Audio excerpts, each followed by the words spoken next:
This is Out of the Box with your host, Jonathan Clark. Out of the Box, Sunday nights at 9 on Q1043. Welcome back. Jonathan Clark with you, and Mikel Jollett from the Airborne Toxic event joins us on the show. Hey, Mikel, how are you? I'm pretty good. How are you doing? Your studio I'm assuming that is one of your studios that we see you in now for the people watching us on Zoom.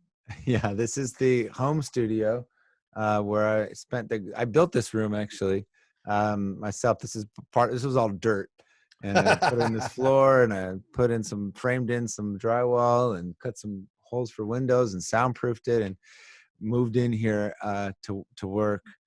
We recorded the record at East West Studios, which is a much bigger studio. Yes, a professional sort yeah. of situation. Yeah.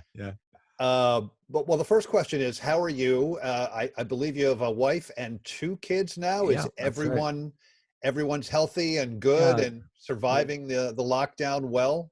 Yeah, we're doing great. I feel like we're very lucky. I think the lockdown in particular is really hard on people who are alone.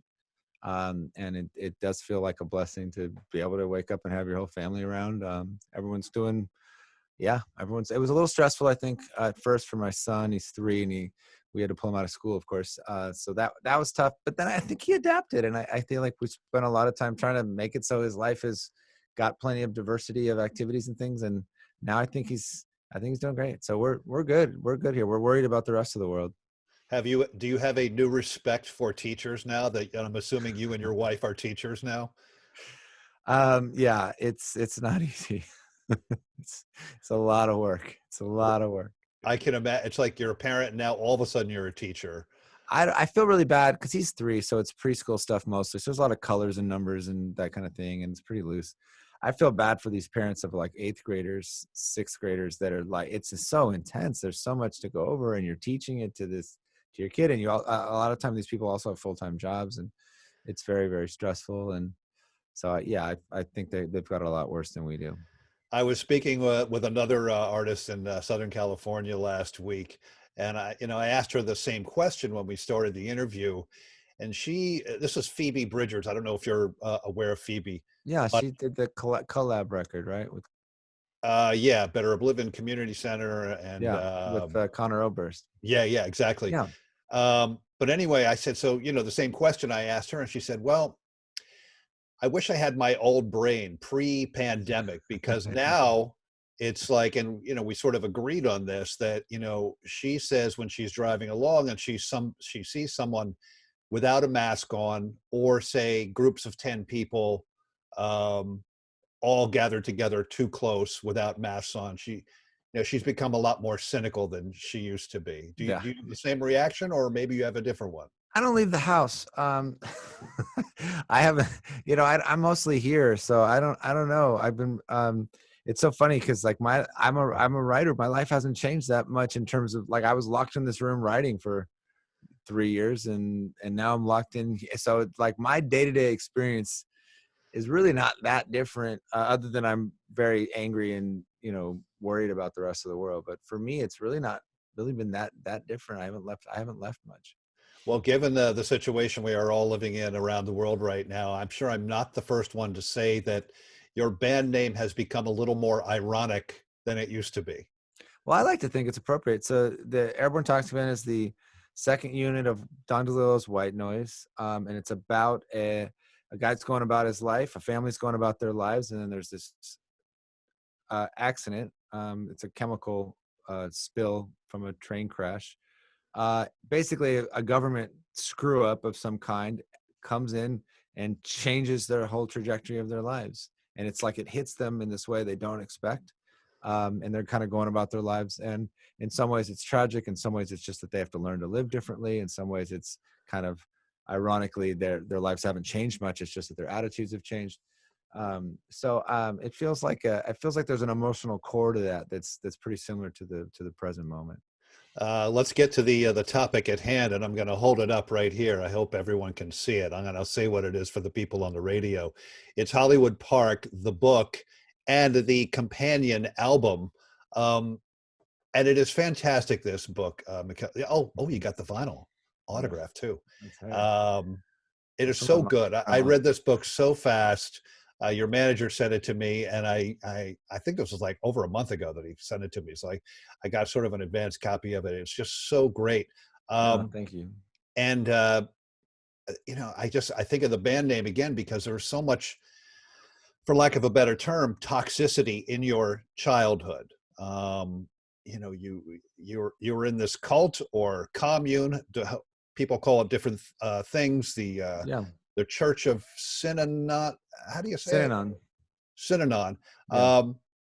And then you went through things where you thought you were with your parents, but they weren't your parents. You escaped with your mother and your brother. You found out who your real father was. You shuttled back and forth between Oregon and Los Angeles. I mean, just when did this hit you to sort of document this? Had you always been wanting to document this, your early childhood life, or did it come like immediately when your father passed away? It's a good question. I don't think I, even when I set out to start the book, realized that that's what I would be writing about. I think somewhere in my mind, I always knew I wanted to write about Berkeley and Oregon, Tomales Bay, Berkeley, Oregon, that sort of era of my life. I had written before. I'd done Yeah, some you were a writer, which I found really cool. I mean, you wrote for the LA Times, you wrote for Filter. Who else did you write for? I was a columnist on All Things Considered on NPR. NPR, yeah. Yeah, and I was the editor at large of Men's Health, and I had a recurring column about science and technology and medicine. I wrote for London Times, NME, some other places, I guess. I don't remember. So you, It again, was a long back to time your ago. Oh, point of, McSweeney's. I had a short story in McSweeney's. so in essence, the writing was sort of always there in your formative years, and then it sort of blossomed, I guess, later. Well, it was my career before I started the band, and then I kind of left the career in order to start the band, and then we were on the road forever. And then, yeah, when my dad died, I decided I wanted to write a book, and I guess it was sort of like the completion of that loop. You know, the first record came in the midst of writing a novel, and I set the novel aside and decided to go on the road. And in this case, I think I'd set the road aside and decided to write a book. Um, and again, reading this book, I just, it's so incredibly intense. It's a story of survival and sort of triumph. And I think it's amazing that you survived all that. I think other people may not have survived that they may have taken a different path. And somehow you managed to become a track star at high school. You graduated high school. You got a scholarship to Stanford, which is amazing. You graduated from there. Um, and music, you always loved music as a kid, but I find it interesting that the music part didn't really come until, as you were talking about before, a little bit later. Like most kids in bands are starting, when they're 14, 15, picking up guitars, learning Deep Purple and Van Halen songs and things like that. But it was later for you. Wait, is this 1978? Yeah, yeah, yeah. The Deep Purple, they like that ELO. Yeah. Going to that Kiss concert, smoking their doobies. Roundabout by Yes. I'd say music hit me hard at a young age, just because when I first heard, The Head on the Door by The Cure, I was like maybe 11 years old, and I was like, what is this? It was different. And, everyone was making these songs at the time that was about how hard do you party? How tough are you? How big are you? And nobody was making songs about feeling messed up. Like nobody was making songs about losers like us. And, we were losers in that we had lost something. And I heard The Cure and I was like, yeah, okay, these are my people. And I remember thinking, my friend Jake, who introduced me to him, he was also like 11, and he said, here's all his sad songs about being happy and his happy songs about being sad. And like, it was like, I got the contradiction, the hair, the clothes. And it was just like, we were these two white trash kids in the rain in Salem, Oregon. And here was this whole world. And the world there was these big ideas, and there was sarcasm, and it was smart, and it was angry, and it was rebellious. And sometimes it was nihilistic. And, our parents were always like telling us how we needed to be good. You need family time by the fire. But then we also kind of thought they were full of shit. So suddenly to have somebody just screaming into a microphone, I don't care if we all die, like the opening line of Pornography by The Cure. It was just like, yeah, someone's speaking to this thing that I've been carrying around that nobody's giving voice to. So I was always drawn to that that music, and not just the Cure. I mean, the Cure, the Smiths, David Bowie, Joy Division, Lou Reed, Tom Waits, Bruce Springsteen, eventually, stuff like that. I want to go back to your writing career, because I did find out that at one point you actually, I don't know if you got to interview Robert Smith of the Cure, but you got to meet him at least, right? Yeah. So I grew up worshiping Robert Smith. He was like, I had Boys Don't Cry poster on my wall, the one with the silhouette and the guitar and the hair. And I knew all the words to just about every song on Kiss Me, Kiss Me, Kiss Me, Disintegration, Head on the Door, and a bunch of other songs, probably Three Imaginary Boys. And did you learn the riffs, the guitar riffs too? Yeah, of course. Yeah. Of course. That's part of it, right? Yeah. Oh God. Everyone knew Just Like Heaven. Everyone. Oh yeah, totally. You couldn't own a guitar in like late 80s, early 90s and not know Just Like Heaven. Come on. Right. So to meet him was weird. It was just like it was like an idol, and it's somebody I had spoken to so many times in my head, and I felt like we had this connection, which of course was one I imagined, but it's also very real. I mean, that's why musicians write songs, is because it's a way of communicating how the world is for you to others and them responding to it. It was great. And he gave me some great songwriting advice, and he talked to me about how it's okay to just be weird. Because I was a terrible music journalist. You have to understand, I wasn't good at it. I would kind of ask some bullshit questions that I felt I needed to get through. And then I always want to talk about songwriting, because I wanted to learn how to be a songwriter. That's what I wanted to do. I wanted to be a musician. I wanted to be a songwriter. I wanted to stand on stage and sing like they did. So I was always like, so how'd you write this bridge? And why'd you change the key here? And I know that this part came up, and then what was that? And so what gauge guitar strings do you use? Well, it was just like getting a master's degree in rock. Totally. And so, so he gave me some great advice. And between him and David Bowie, I took some, because I had interviewed David Bowie as well, who was also an idol of mine. And I started following their advice, and I changed kind of some of the ways I approached songs. And then I wrote the first song that I felt needed to be in front of an audience, a song called Wishing Well. And that's when I decided to give up writing.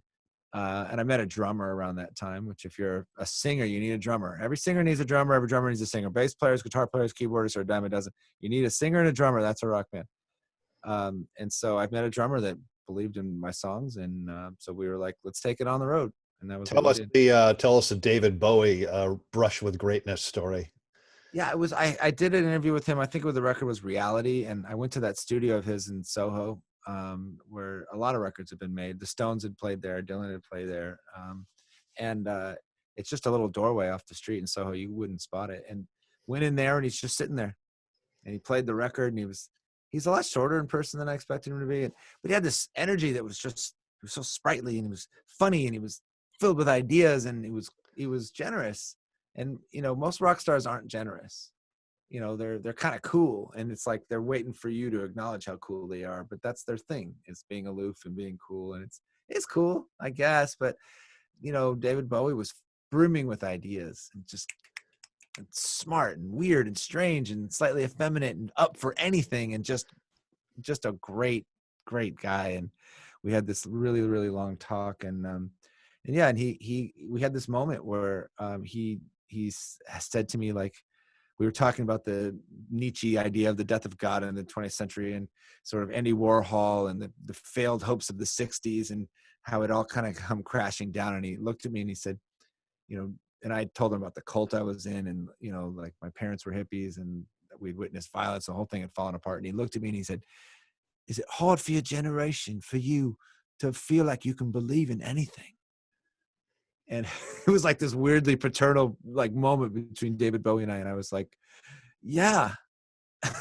Wow. Yeah, it feels like, you tried everything, it didn't work, and now we're just kind of living in the wreckage. And so we're stuck with all these like crazy contradictions. And he went, yeah, that contradiction really fucks you all up, doesn't it? Oh man, so cool. I was like, yeah, David Bowie, it does. Oh my God. It does, David Bowie. Like, I want to hug him or whatever. And he said, well, write about that. He said, write about the contradiction then. Mikel Jollett from Airborne Toxic Event is with us. The new book and album, or his first memoir, Hollywood Park, and the album of the same name. And tell me about Hollywood Park. That is the name of a sort of a famous, it was a horse racing track around the Los Angeles area, right? Well, I don't know if it was famous. I mean, part of the irony of the name is it's nowhere near Hollywood. And certainly when I was there, it wasn't glamorous or anything. They had just kind of given it the name Hollywood Park. It's in Inglewood. And it was kind of this rundown track for a lot of the years that I went to it. But my dad spent a lot of time there, and he spent a lot of different time in his life there. He went there he would always tell us stories. He went there the day he got out of prison. He went there the day he got out of Synanon. He went there, and then he would go there when I was a kid, like every Saturday. So when I eventually, went to go see him, I'd go see him. He'd take me with him, and we'd be there like 7 years old, learning how to do an exacta, learning what a pick six was, just hanging out with our dad. And he had all his shady friends like, Jimmy, you got your boys? You gonna teach them the family business? And and he'd introduce us, and we were just so proud because we had been living in Oregon with our mom, and we had a single mom, and we just weren't used to men being around. We didn't know what a father really was, and here was this great guy that was funny and warm and filled with stories and life, and it was charming. And so going to the track, Well, he was affectionate, and he wasn't abusive, and right. he loved you and he cared about you, Right. which was Exactly kind of new to you, I guess, at that point. Yeah, we were dealing with a lot of really traumatizing, difficult circumstances. So to come to LA and see our dad, who we'd always been told was this total loser, he turned out to be this wonderful man. So a day at the races with our dad was like, God, this was something. This was great. And so we returned there as I grew up many times. And then, when and a lot of the big talks that we had in my formative years were at Hollywood Park. Because I'd go to the races with my dad. And then, as men, when I was an adult, we would go there together once a month. And a lot of time, we would just eat our food, bet the ponies, whatever. And it wasn't a big deal. But then sometimes we'd talk, and it was kind of where we went to reason about my life and things I was going through, things he was going through. And it was a way in which we were really close. And, and then when he died, they tore it down 3 weeks after he died. And it was always this big blazing metaphor for me of just like his death had hit me so hard. And so the fact that like, not only was he dead, not only was he gone, they're going to tear it down. Are you kidding me? And it just felt like the world was ending. It felt like we're just in the future, and the future sucks, and I don't want to be in the future. And we're just kind of walking through a graveyard and not even noticing the grave. So I always knew it was going to be the title of the book and the record. I always knew that idea, this metaphor of Hollywood Park, which was this place that I went for my family to feel whole after spending a lifetime trying to find family, because I've been raised in an orphanage for the first part of my life, was going to be sort of the central unifying metaphor of the book. And the book is written, and I found this really, really cool. It is written in the voice of a young child and a slightly older young child too. As you go through the book, it's not written as an adult looking back. You're trying to really speak in your voice of a 5, 6, 7, 8, 9, 10, 12-year-old at the time.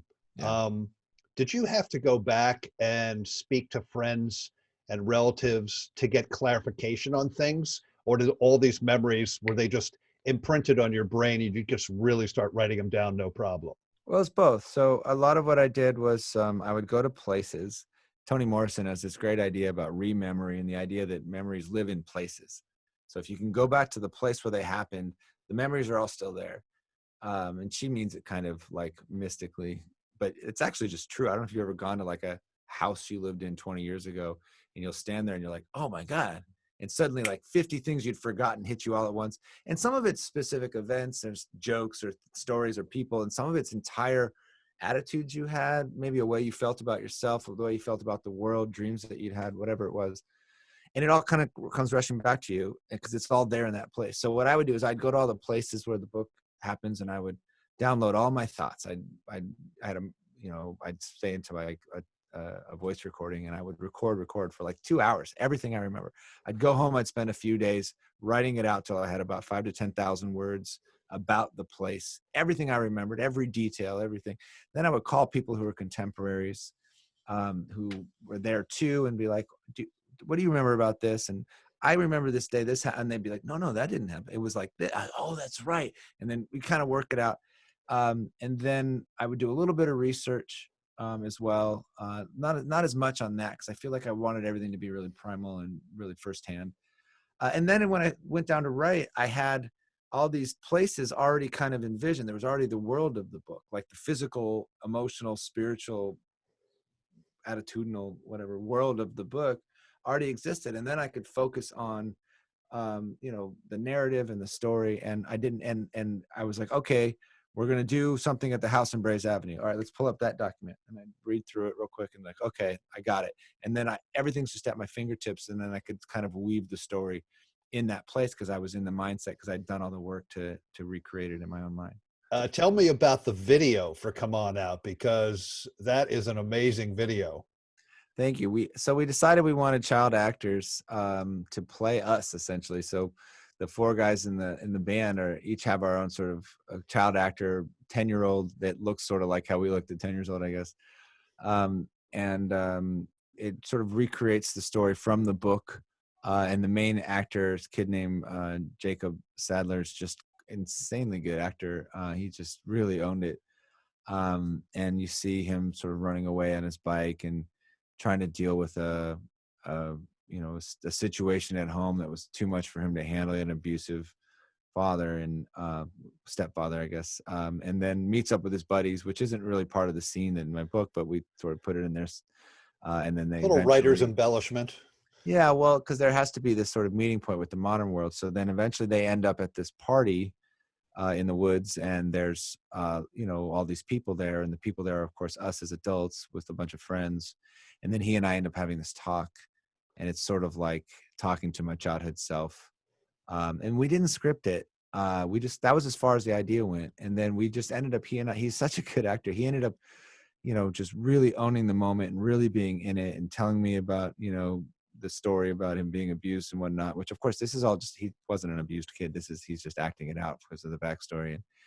And then I'm just talking to him, like trying to tell him it's going to be okay. And he's just getting more upset, and then I'm getting more upset. And then eventually we end up just like grabbing each other and hugging. And it's sort of like, and I remember my wife, watched from the side of the set, and she told afterwards, she was just, I was like, was that okay? Because I was crying and Jacob was crying and my wife was crying. The director was crying. Like everybody was like, it was just, there was this magic moment, and it was unscripted that happened there, because it was just real, and we were able to kind of to find it, and you get lucky like that sometimes. Did you go on a massive search on eBay for the right bicycle to use?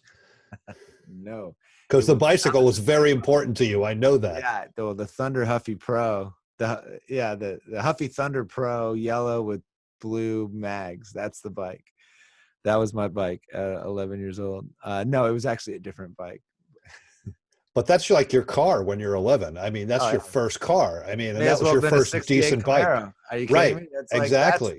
That's the thing. That's how you get around. That's your like thing. Yeah. Tell me this with the book. It's so visual. It's like it puts you right there. Every part of the book, every chapter. Has anyone approached you yet about sort of turning this into something more than a video for one song, like maybe something on, streaming, like a movie or. Yeah, there's nothing I can talk about, but it's definitely happened. I don't know what's going to come of it yet. But yeah, people have, I don't know what'll happen there. I feel like it's a weird thing. It's like, I never thought that far ahead. I just wanted to write a book, and I'm very content to just let it be a book. I mean, if it ends up being something else too, that might be good, but I'm good with it just being a book. That was the book alone, I feel like, is the story I really want to tell. Well, what do you miss most? Do you miss touring now? Do you miss playing in front of people? That's man. Our record comes out tomorrow, and usually you play shows. It's our 6th record, so it's weird to have a record coming out and not have a live show. We are putting on a free show that we're streaming tomorrow, so that'll be cool. We're streaming for fans this big at 7:00 on our Facebook and our YouTube channel, I guess. Live from East West Studios, which is where we recorded the record. We're going to just have a rock and roll show. So that's cool. But it's weird to not, be out on the road. It's not living on the bus for the next, 2 months and performing every night. Cause that's how I remember rock and roll, that's what you're supposed to do. And when you put out records, it's sort of like, okay, well, you got to go to New York City, got to do some promo, got to do some television Got to walk into shows, that big Sirius building and go on all the different things and then Colbert, perform in the whatever. little thing. Yeah, that's part of it. And then you do the late night, and then afterwards you go out with the band and you're like, hey, this is great, guys. And none of that. Then you go to London, you do the same thing there. Right. And That's right. You do all the bitchy London press and you do all the shows, and then you I think it's coming though. fans and I think that'll happen eventually. Germany and then Amsterdam and then go to Japan, like all this stuff. And so it is sort of weird, like it's coming out, and I don't know. Hey, look, what else are you going to do? I mean, Yeah. you got to do, you might as well promote it from your house, spend more time with the kids and the wife. And, because That part is great. Yeah, Because I 'cause- have a baby girl that was just born that's 4 months old, and I was not too thrilled about leaving my wife with these two kids. First of all, the and new one second of all, especially, right? yeah. I mean, And then the baby, which I am glad I'm going to have this time to spend with her and get to know her, and she's a new life in the world. So it's in that way I'm actually really relieved. I was really stressed out about that, and so was my wife. So that part's a blessing. The rest of it, it's like I feel like the Vegas performers kind of have it down. Let the audience come to you.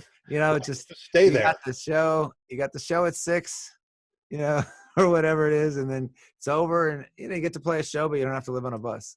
Right, exactly. Because touring is like, the shows are great. The hard part about touring is The going waiting. through all the traveling and all the movement and all the airports and all the sleeping in a sleeper coach and all that kind of stuff's the hard part. Mikel Jollett is his name. Everyone really, really, I can't recommend it enough. You got to get this book, Hollywood Park. It's Mikel's memoir, and also the new album from Airborne, Toxic Event, with the same name, Hollywood Park. Mikel, real pleasure speaking with you. We haven't spoken before, but I feel like reading this book, I've really gotten to know you, and it's made this conversation even more fun for me. Oh, I appreciate that. This was fun for me too. You write a book. Somebody said that every great book, the only question it needs to answer is how was it for you? How was this world for you? That was the only thing I was really trying. People have asked, like, was there a goal and a message to the book? And no, not as such, except for just, I just want people to know what it was like for me, and living in this world. I don't know who said this, but somebody famous, you probably know this because your literary knowledge is probably greater than mine, but somebody said everyone has at least one good story, right? That sounds like Fitzgerald, but I might be wrong. Right. And you have several. So everyone should go and read these amazing stories from Mikel Jollett. Hollywood Park, the new book, the new album from Airborne, Toxic Event, Hollywood Park. Thank you, Mikel. And we'll see you in New York City very soon. That's right. Yeah, man. We will, damn it. This is Out of the Box with your host, Jonathan Clark. Out of the Box, Sunday nights at 9 on Q1043.